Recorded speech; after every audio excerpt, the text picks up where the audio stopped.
Hey, good morning, y'all. Joshua Severe Weather. Happy Cinco de Mayo Friday to you. I hope you have had a wonderful week. Here to talk about some changes in the weather coming over the central and eastern United States, and the West for that matter.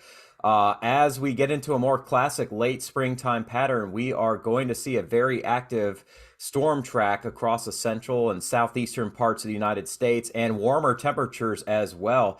Here is a look at what we are going to talk about here, what I'm going to talk about, I guess, but you're welcome to talk as well amongst yourselves. Strong storms in the forecast. Those are going to expand eastward this weekend and northeastward into next week, into the Ohio Valley, the Great Lakes, even parts of the southeast, and warmer temperatures as well coming over the next several days as we get into a more typical pattern here for May. And I don't want it to catch you off guard, but usually this time of the year, we deal with multiple days of severe weather, tornadoes, even the beginning of what's going to be some more intense heat. And we are kind of getting in that direction here. We're not quite there yet, but certainly that is on the way. So what we see right now over the northeastern United States, still a very dry air mass in place. It was a chilly morning here. And as we get to the weekend, temperatures are going to start to rebound a little bit back towards the average or near the average for many of us here in the east and into eastern parts of Canada. In the southeast, we see multiple complexes of storms, which are going to bring us some unsettled weather and maybe some localized flooding here right on through the weekend. I'm going to talk about who's expected to get more rain than others. And then back in the plains, we have multiple disturbances coming out of this mean trough. I say mean trough, that's average trough here in the west. And we're going to see these coming up and over the ridge, bringing the threat for more severe weather in some of the same spots that have already picked up some severe weather over the last couple of days. And in the northwest, at least through the weekend, it stays unsettled. It stays on the cool side, but there is some hope for better weather coming later next week.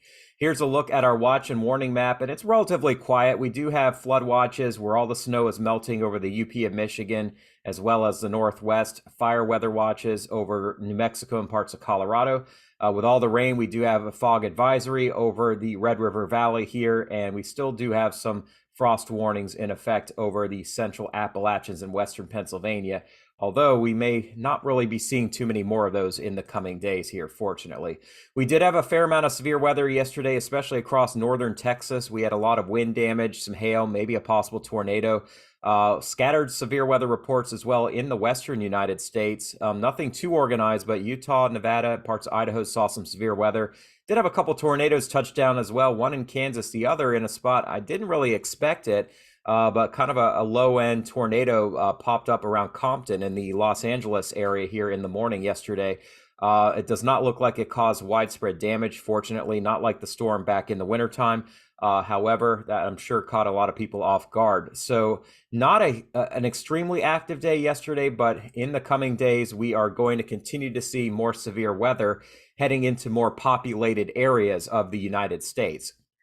Here's an overlook where you can see the yellow areas of severe weather today are going to be across parts of Texas and Nebraska, tomorrow over parts of the mid-Mississippi Valley, and then into the upper Mississippi Valley on Sunday. And I do expect that this area is probably going to grow some as the confidence in what's going to develop and where it moves continues to climb from the Storm Prediction Center. They do not have any severe weather chances next week. I do not buy that one bit. I think I agree that the predictability is a bit low, but I do think there will be severe weather. And I'm going to get you kind of an overview of what I expect for that. Here's a look at today's severe weather risk, and you can see two well-defined areas. I would not be shocked to see an area as well across the central Gulf Coast states. We'll have to wait and see on that, but certainly a risk for a few tornadoes in all of these areas. A strong tornado is not looking, excuse me, not looking too likely, but it is certainly still within the realm of possibilities as we do have some faster flow aloft coming in. I think the bigger threat, though, is going to be for big-time hail over Texas from Dallas down to just northwest of San Antonio, maybe around Kerrville and Boerne, and also a threat for a very large hail over Nebraska. And I am kind of concerned about this area. Fortunately, it's not as populated as this area in Texas, but does not mean that there's not going to be nasty weather here later today into tonight. There's also going to be a risk for severe wind, especially west of the Metroplex down through central Texas. As we get into the day tomorrow, we do see a better chance for tornadoes over northeastern parts of Missouri, west central Illinois, the far southeastern tip of Iowa. This could sneak over towards the St. Louis area as well towards the evening hours. There's going to be a chance for hail as well across this entire region, and maybe some intense wind. And that does expand all the way back into central Texas, even though the better chances are where we have some faster winds aloft, kind of more on our boundary between the cooler air mass over the Great Lakes and the hotter air mass over the southern plains. And as we get to the day on Sunday, this area moves eastward and weakens some over the eastern lakes. A new area forms, though, over the plains and up into Iowa. And Iowa has had a lot of rough storm seasons here the last few years. I think this is kind of the beginning of what's going to be a very rough summer and early fall in Iowa. I mean, you had a rough spring on some days as well. So unfortunately, more of that to come here in the coming days. Once we get past this weekend, though, the Storm Prediction Center has seen some divergence in the models, not a lot of agreement. So they have not highlighted an area. I am going to show you and do my best to show you where I think there will be severe weather, because I do think next week actually could end up being as active, if not more active, over the plains and maybe even into some areas in the southeast. Here's a look at the European model. This is the upper level wind flow. I'm going to learn to talk, I swear, guys. But you guys can see in the eastern United States, not a super active pattern. We've got dry air quickly moving offshore, but here's our next piece of energy coming around the base of a trough in the east. And you can see when these winds start picking up in here, they're not strong yet, but you do see kind of the southwesterly flow here. This is going to bring multiple disturbances up into the plains around the base of this trough. So we're going to see more active weather here pretty quickly in short order here over the upper Midwest and the central plains. And then our next upper low moves into California on Monday, and we see kind of the energy here move into the eastern United States. I do think we'll have a little bit of severe weather over the mid-eastern part of the country here early next week, but this bigger trough moving into the west is going to continue to come in waves, and we're going to see faster wind flow aloft over the northern and central plains. So I think we're going to see a more active pattern here from Oklahoma on northward into the Dakotas early next week. And certainly if this shifts farther south and east, that includes Texas. It may include parts of the south as well, but you can see there are pieces of energy down below here, which certainly could lead to more organized convection, more thunderstorm complexes that ride well below this upper level low and cross through the southern part of the U.S.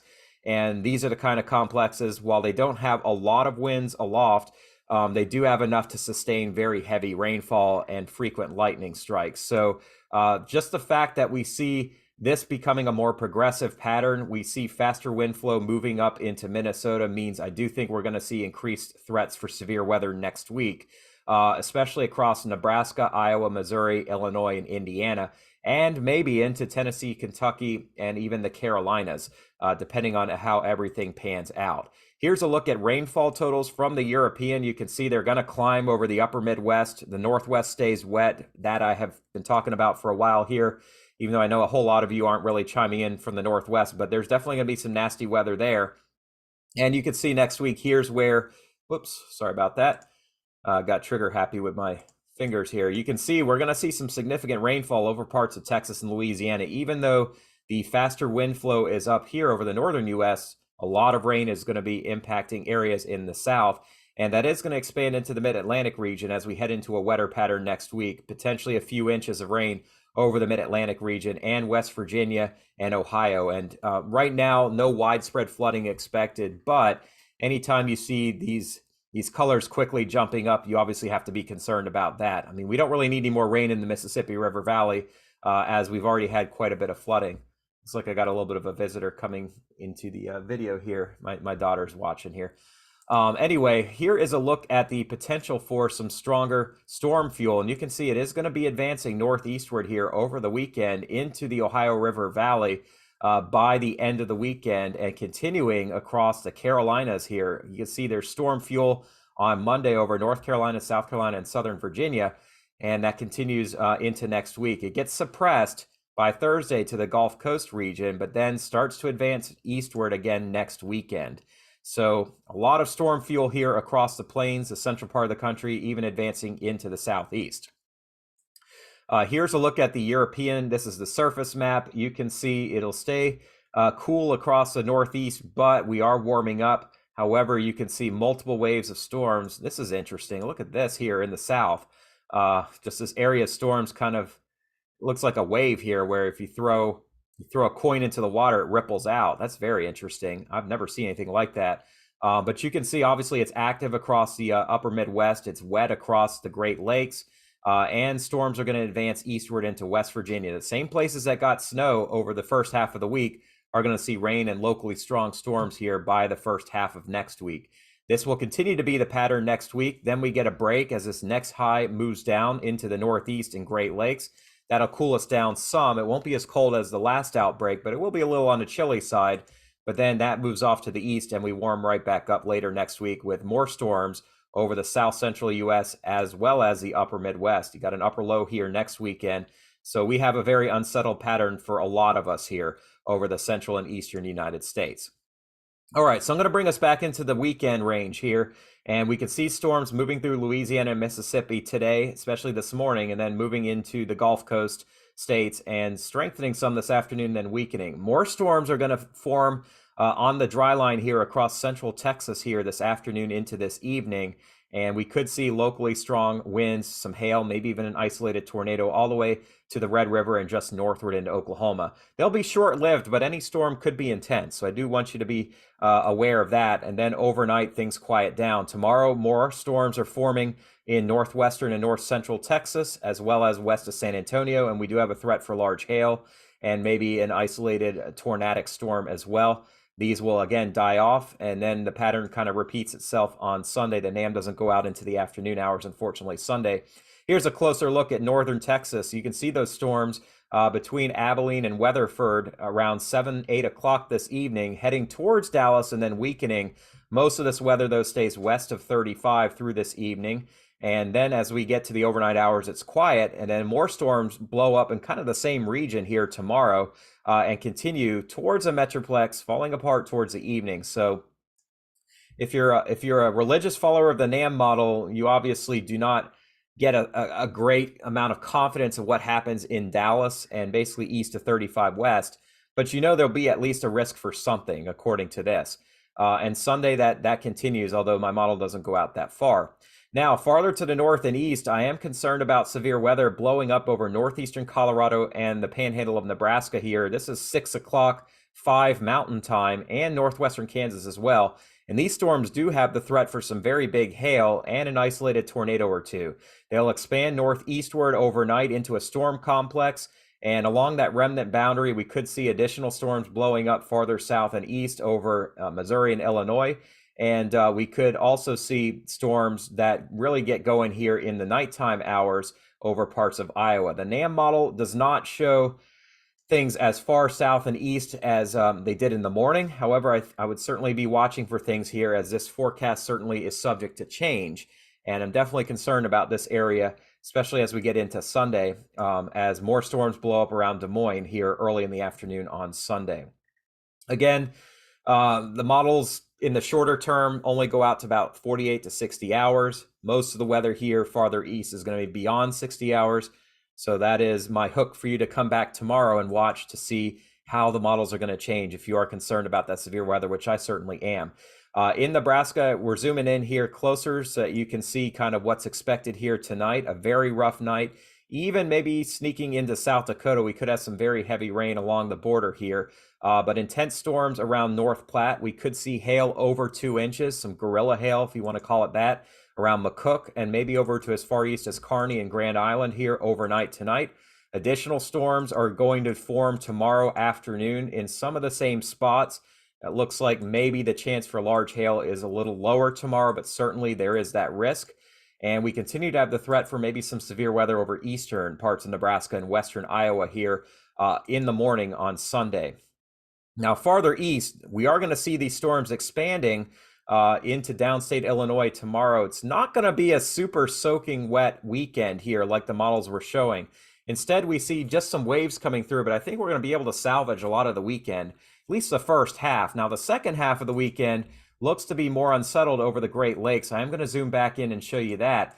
And we are going to see more storms popping up in the afternoon hours here across the central Appalachians, the eastern Tennessee and Ohio valleys, Kentuckiana here. The model doesn't go out that far, but I did show you the Euro earlier.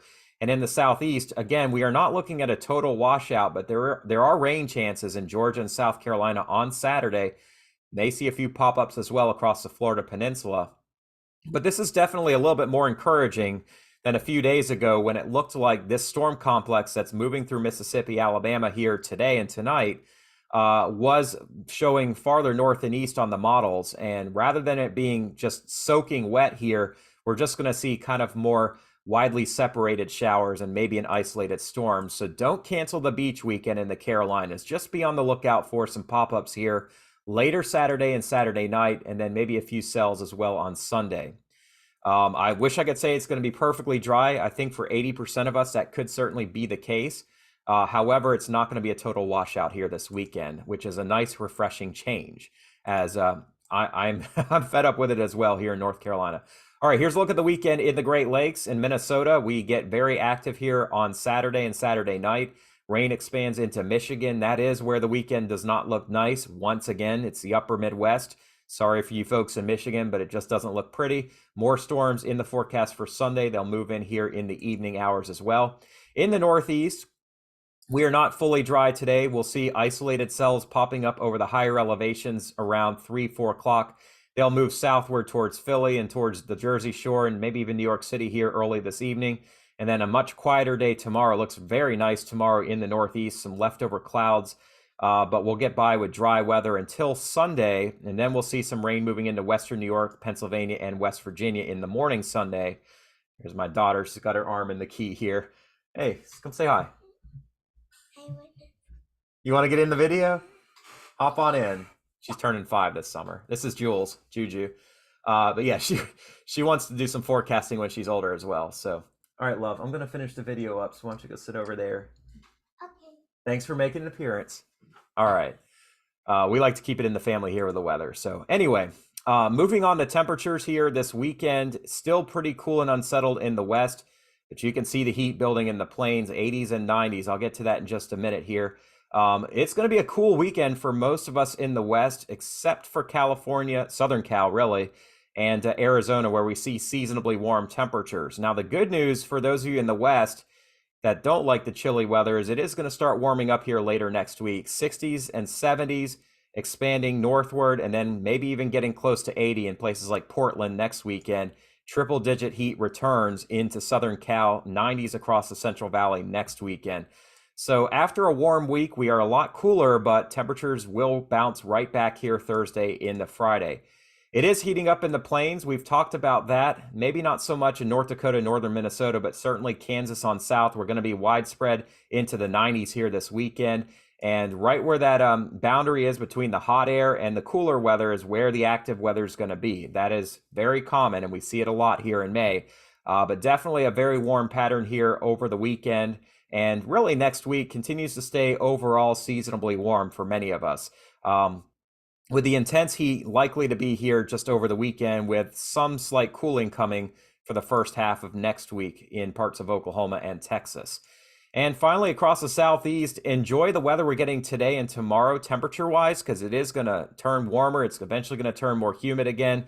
We're right back into the 80s here across central and eastern parts of the Carolinas, mid and upper 80s, maybe pushing 90 in Georgia.